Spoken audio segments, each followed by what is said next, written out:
What if the world as we know it was overrun by the living dead? Would you be ready? Imagine a world where survival becomes the only game in town and the undead are your most formidable opponents. This is the reality of a zombie apocalypse, an extreme survival situation that requires more than just guts. It demands preparation, forethought, and a well-rounded skill set. Don't worry, we're here to guide you through this unthinkable threat. So, buckle up and let's dive into the first step to survive the apocalypse: education.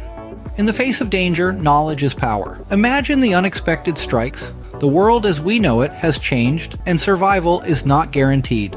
The rules have been rewritten, and it's time to adapt. But where do you begin? The answer is simple: knowledge. Survival skills are your first line of defense. Learning how to navigate through unknown terrain, make fire, or build a shelter can be the difference between life and death. But it's not only about surviving in the wild. Understanding first aid, basic medical care, and self-defense is equally crucial. These skills are your shields, protectors in times of danger. So, where does one acquire such knowledge? Look for local survival skills workshops. Join online communities of survival enthusiasts. Read survival handbooks, or even watch educational videos. Knowledge is everywhere, waiting to be seized. With knowledge in your arsenal, let's move on to developing a comprehensive emergency plan.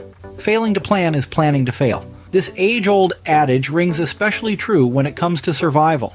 Our first step to surviving the unthinkable is to design a comprehensive emergency plan. This blueprint for survival should outline various scenarios, each with a well-thought-out response. Imagine your home is no longer safe. Do you have an evacuation route? Better yet, do you have multiple routes in case one is compromised? These are the kind of questions your plan needs to address.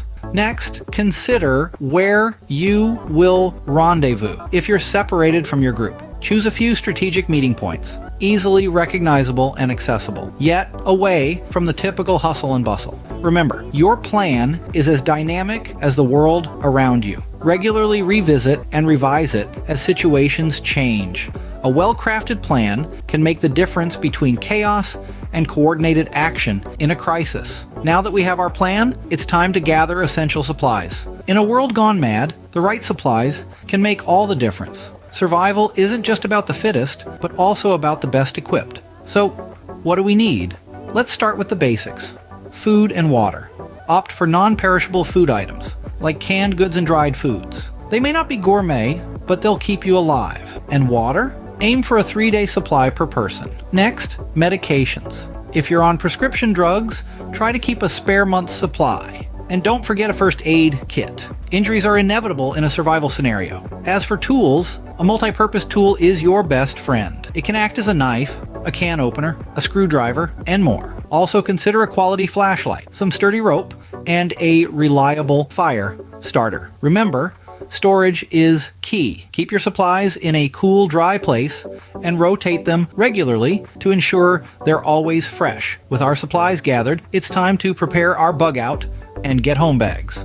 When it's time to run, you won't have time to pack. That's where the bug out bag and get home bag come into play. These are portable lifesavers, stocked with essentials you'd need in case of an immediate evacuation or an unexpected overnight stay away from home. A bug out bag is your survival kit on the go. Think about including items like food, water, first aid supplies, a multi-purpose tool, and a flashlight. It's designed to help you survive for approximately 72 hours, the critical window when basic services may not be available. On the other hand, a get-home bag is lighter and less extensive, designed to get you safely home in case of an emergency. It should contain essentials like a map, a small first aid kit, a water bottle, and some energy bars. Remember, these bags are not a one-size-fits-all solution. Tailor them to your needs, considering factors like your location, climate, and personal requirements. Now let's talk about keeping in touch when the world goes silent.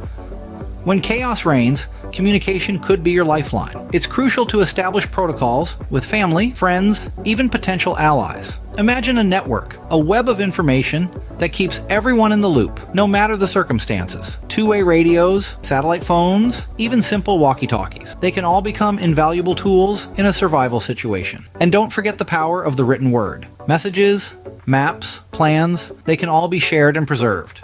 Communication is key, but so are the skills to survive in the wild. Surviving the apocalypse requires more than just planning and supplies. It's about mastering the art of survival. Skills like navigation, fire making, and shelter building are essential. How do you get the hang of these? Practice, go camping, engage in fishing, and hike through the wilderness. These activities, fun as they may be, are also opportunities to hone your survival skills. Remember, in a world where technology might fail us, these basic skills could very well be your lifeline. Survival skills are essential, but you can't overlook physical fitness.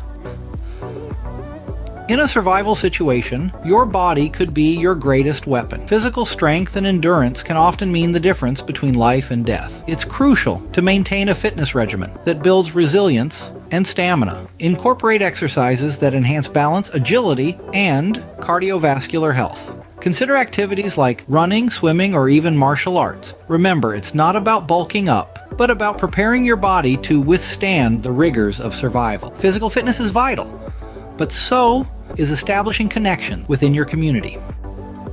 In a world gone mad, there is strength in numbers. It's essential to establish connections with other like-minded survivalists. These alliances can offer mutual support, share resources, and even provide additional defense in dire situations. Now, how do you form these connections? Online forums and local meetup groups are good starting points. Also, consider joining or starting a community watch group. Remember, your survival may depend on others, just as theirs may depend on you. Finally, the last step to surviving the zombie apocalypse is staying informed. Information is power, especially when the world is on the brink of chaos. Staying informed is not a one-time task, but a continuous process. Keep an eye on the news, follow reliable sources, and stay abreast of developments in emergency preparedness. This will help you adjust your plans as situations change. Join forums, read books, attend workshops, and never stop learning. Remember, preparation is your best weapon against the zombie apocalypse. Stay vigilant, stay prepared, and you'll stand a fighting chance.